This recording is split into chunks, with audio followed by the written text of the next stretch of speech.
Choosing a niche is one of the biggest things I see health coaches get stuck with over and over and over again. And it's something I've recently been going through with a lot of my clients to help them get clear on their coaching niche and helping them avoid the mistakes that a lot of health coaches make when they're choosing a niche. And so I want to walk you through the biggest mistakes I see so that you can avoid them when you are choosing your niche, your ideal client, your target market, whatever you want to call it, for your health coaching business. So I see a lot of people get stuck in a lot of drama around picking their health coaching niche. And I actually have another video where I talk specifically about this, but it seems like I can never make too many videos about ideal client or your niche because so many people get stuck with this. And what happens is a lot of people end up procrastinating their business. They get stuck in procrastination.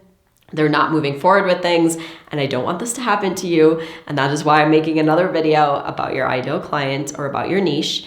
And a lot of people just get really confused about it. Like, how do I pick someone? What do I talk about? What are the things I want to be that are important when you're making this decision? And so, like I said, I'm going to walk you through like the biggest mistakes where I see people get stuck, so that you can avoid these things and not make these same mistakes when you're picking your niche, okay? So the first thing I want you to understand is really the purpose of choosing a coaching niche. And the purpose is for marketing, okay? It does not mean that you cannot work with people who do not fall into your niche.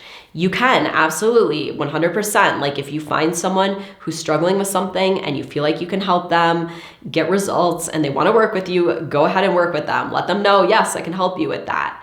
But when it comes to marketing, this is where your niche is so important because it's very hard to communicate what it is you do when you're very general about what you do, because it's like, I help you get healthy. I help everyone with everything. Like nobody's gonna want to work with you because they don't really get it. And they're like, okay, that's nice, but what does that even mean, right? So we need to get more specific when it comes to communicating what it is you do, which means in your marketing, okay?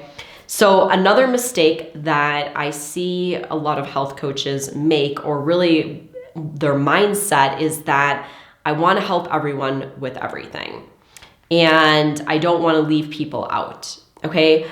Once again, when you want to help everyone with everything, you typically end up helping no one with nothing, okay? Because it's so general. Like I said, if you're just like meeting people and you're like, yes, you're having a conversation with them and you're letting them know that I can help you with that, that works fine. But when it comes to marketing, and especially marketing yourself online, you're literally in front of millions and millions of people. And the people who are seeing your marketing or seeing your content, they're seeing tons of other messages as well. So you need to stand out to the people that you want to be working with. And the way to do that is to be getting specific, right?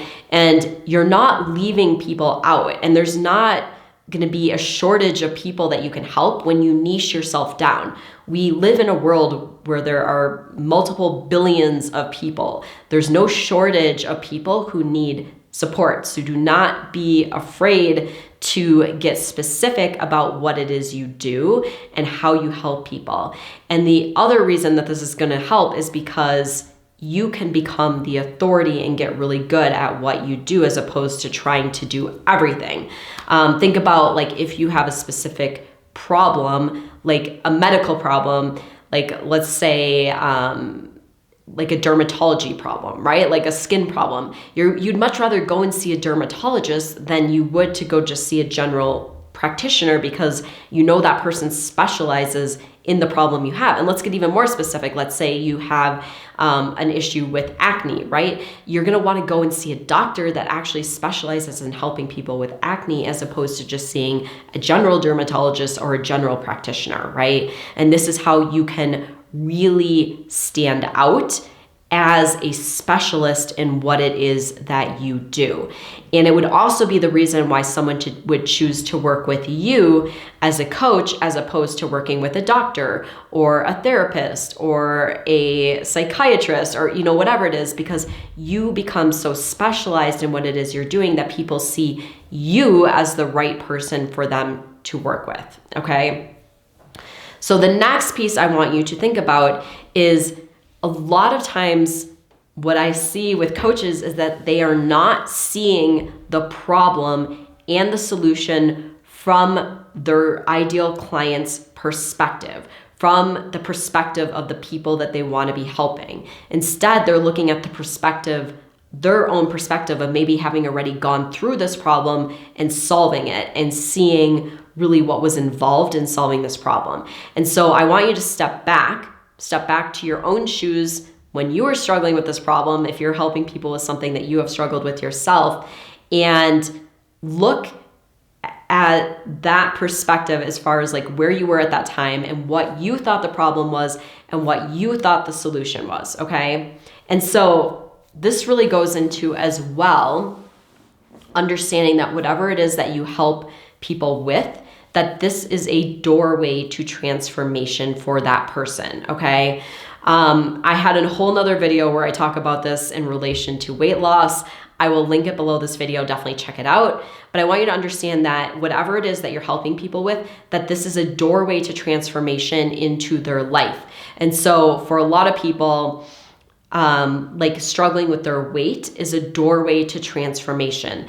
Through dealing with their weight struggles and overcoming the struggle, they're going to transform their relationship with their self, probably their relationship with others, perhaps their spirituality, their mindset, like all these different pieces, how they think about their body. But the weight loss journey is their way of doing this. It's their pathway.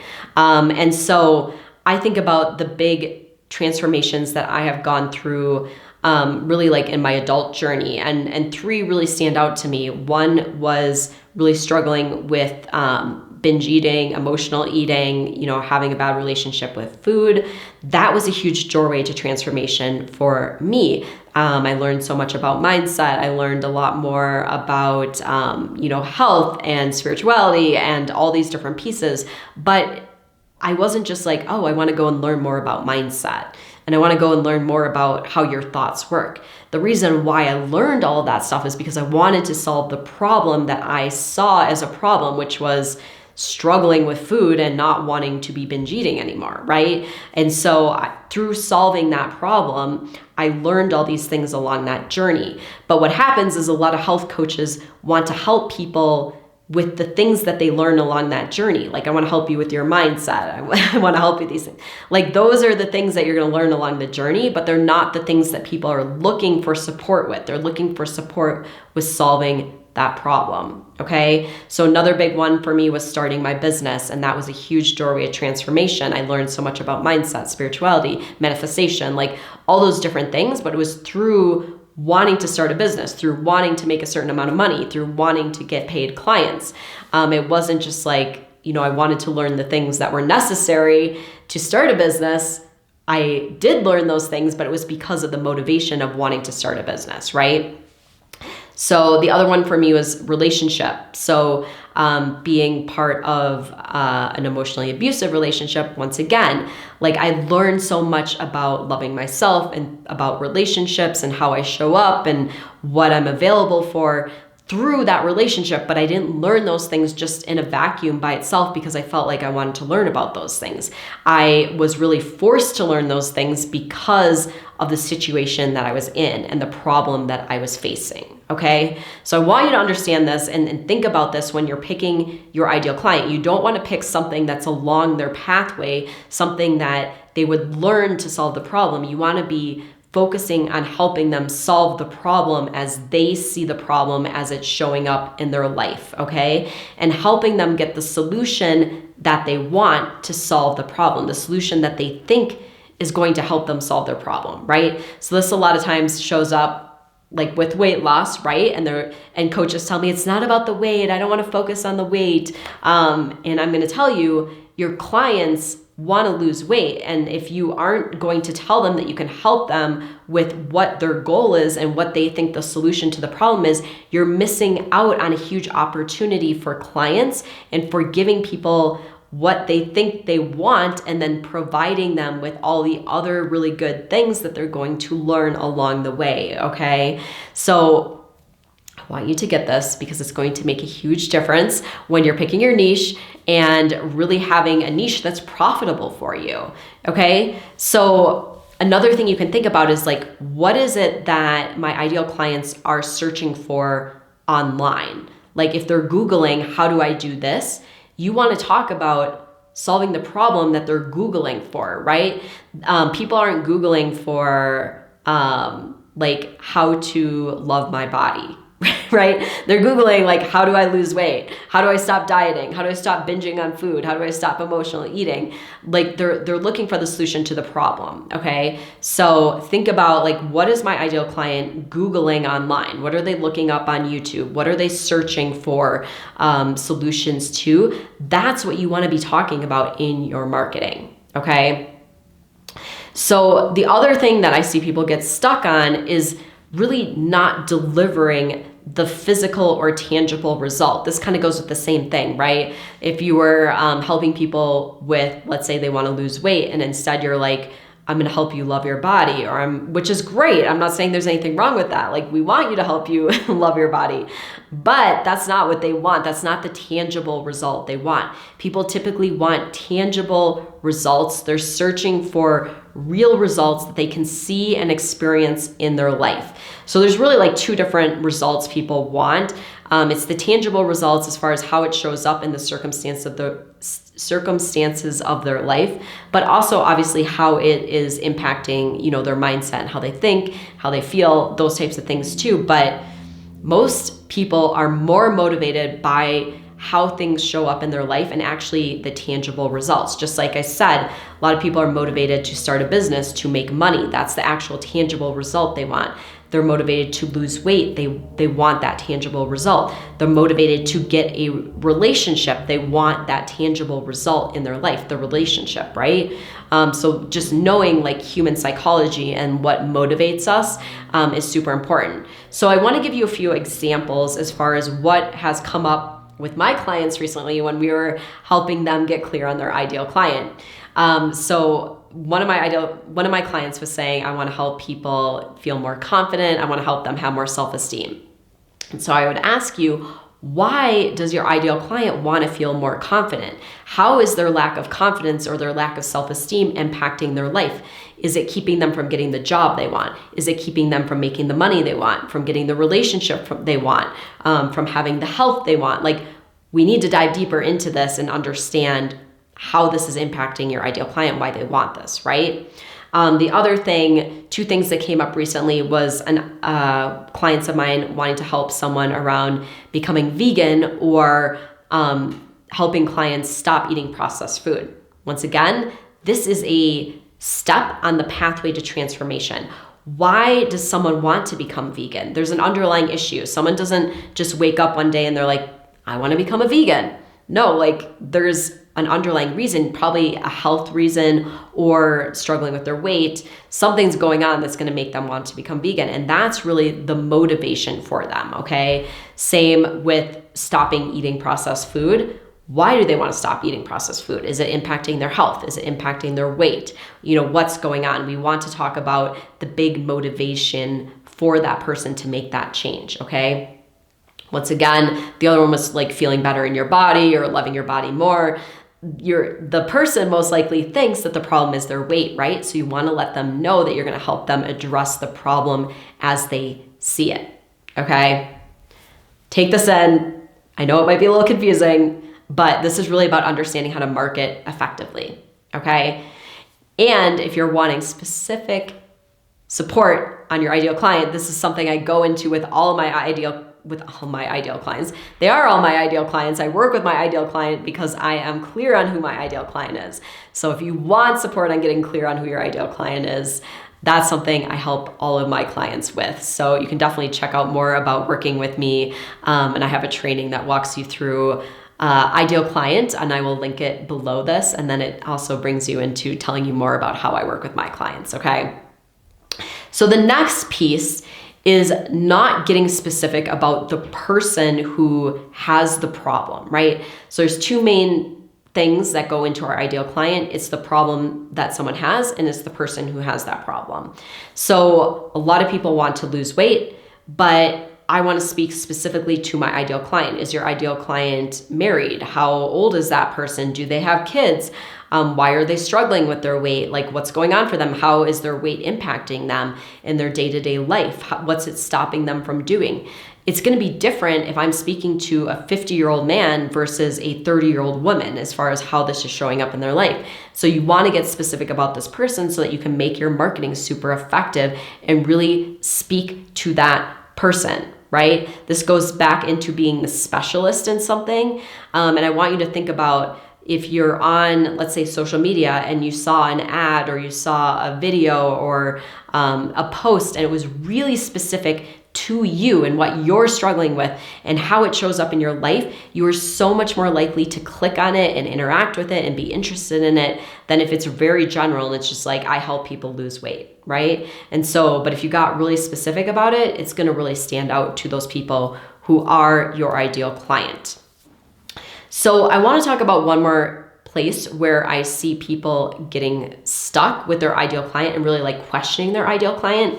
And the problem isn't necessarily their ideal client, but the problem may be that you're working with people who are not your ideal client. And because of that, you are questioning it. So I recently had this come up for a client of mine. And she was working with people, women, helping them lose weight. And she was like, my clients just want to lose weight. It's all about the weight, and they're not, really, they want to lose it as quickly as possible. And, my question is like, are you working with people that are your ideal client then? And are you being really specific about your approach and how you help people lose weight? And that it isn't about losing weight really quickly, but it is about losing weight and keeping it off and creating the habits that are going to be sustainable over the long run. And then also teaching that to your clients, why you're doing what it is you're doing, why you're teaching them the things you are, why you're using your approach, because it isn't about that short-term win and then gaining the weight back, right? It's about the long-term lasting solution, and that's why you're teaching them the things you are, right? You need to be willing to shift your clients' mindsets and really teach them why it is you're doing what you're doing and explaining your approach and why it works, okay? So the very last thing I want to mention, because I had someone ask me about this recently, is what if you want to change your niche? Okay? This is what I would say. Do not change your niche unless you have a very, very good reason to do so, and you like your reason why you're changing your niche, okay?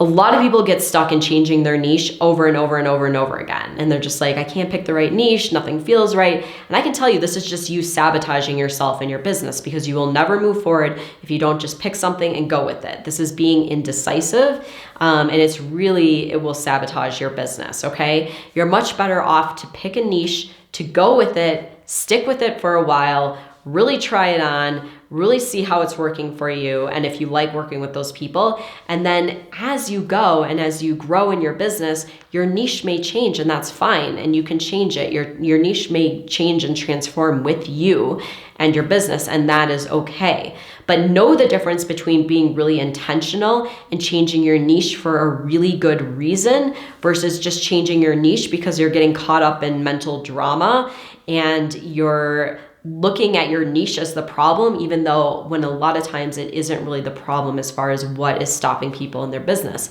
Usually it's a marketing problem or not getting in front of enough new people and having enough traffic problem, right? So if you do want to change your niche, really think about it, have a really good reason, really like your reason why before you go ahead and do it. And I would suggest sticking with the niche for a period of time, unless your niche is just like people aren't getting it, they don't really understand what you're doing, you're not being specific at all. Otherwise, then you can change your niche, but otherwise I would stick with it and really give it a chance before you go and just randomly start changing things, okay? So I would love to hear from you in the comments below. Which of these tips did you find most helpful as far as picking a niche? And which of these mistakes are you maybe getting stuck in right now and that you find that you're making that are holding you back, okay? So if you found this video helpful, give it a thumbs up, subscribe to my channel, hit the little bell so you get notifications each time I post new videos. And if you want to dive a bit deeper into your ideal client and really walk through the steps of getting clear, I do have a guide that walks you through getting clear on your ideal client. I will link it below this video. Go through it, do the exercises. I know you'll find it helpful. And I want to thank you for joining me in this week's video, and I will see you next week.